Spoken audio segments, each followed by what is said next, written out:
Une perquisition très attendue.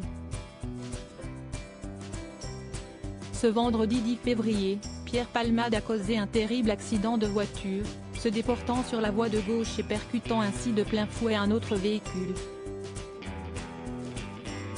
Par son acte, l'humoriste de 54 ans a grièvement blessé une femme enceinte d'environ 6 mois, qui a perdu son bébé, un homme de tout juste 40 ans ainsi que le fils de ce dernier, qui est toujours dans le coma. Une enquête a donc été ouverte pour homicide et blessures involontaires par conducteur ayant entraîné une incapacité totale de travail supérieure à 3 mois. Dans un premier temps, les jours de Pierre Palmade étaient en danger, mais désormais les nouvelles sont rassurantes quant à son état de santé, même s'il est toujours en réanimation, comme le rapporte le Paris Science lundi 13 février.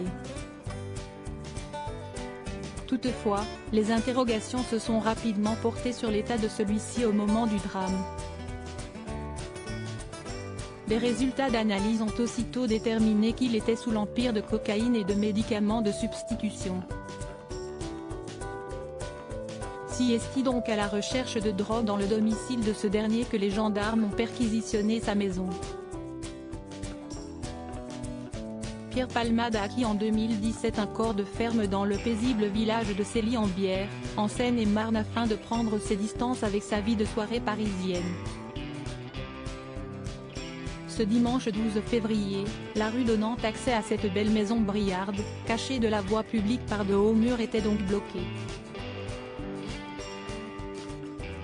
Durant plus de 3 heures, des policiers assistés de gendarmes, accompagnés d'un chien de la brigade des stupes, ont perquisitionné le domicile du comédien, rapporte Le Parisien.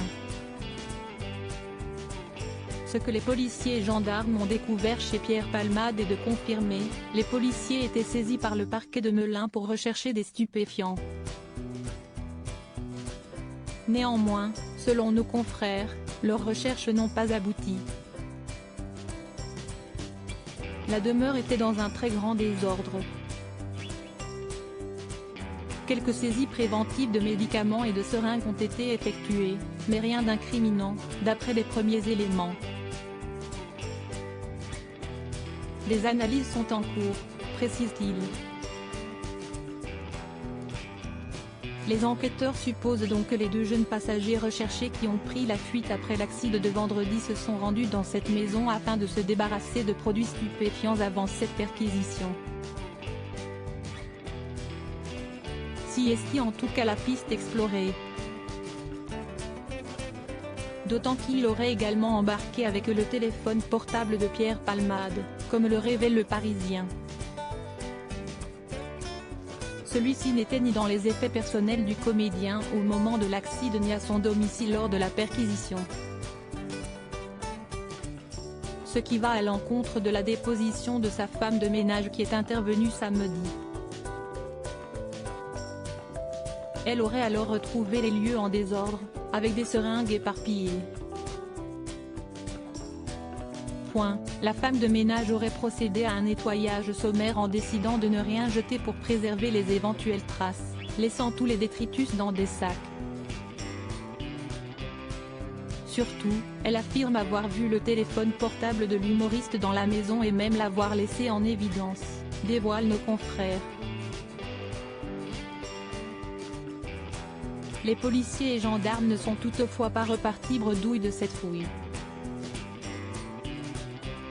Ils sont repartis avec de gros sacs dans le coffre de leur véhicule, racontent nos confrères. Et s'ils n'ont pas retrouvé de cocaïne sous forme pure lors de la perquisition, ils ont cependant mis la main sur du matériel d'injection de cocaïne usagé, avec un reliquat d'un produit liquide en cours d'analyse, ainsi que divers sextoys. Dès que l'état de Pierre Palmade le permettra, celui-ci sera placé en garde à vue afin qu'il livre tous les détails de cette journée dramatique.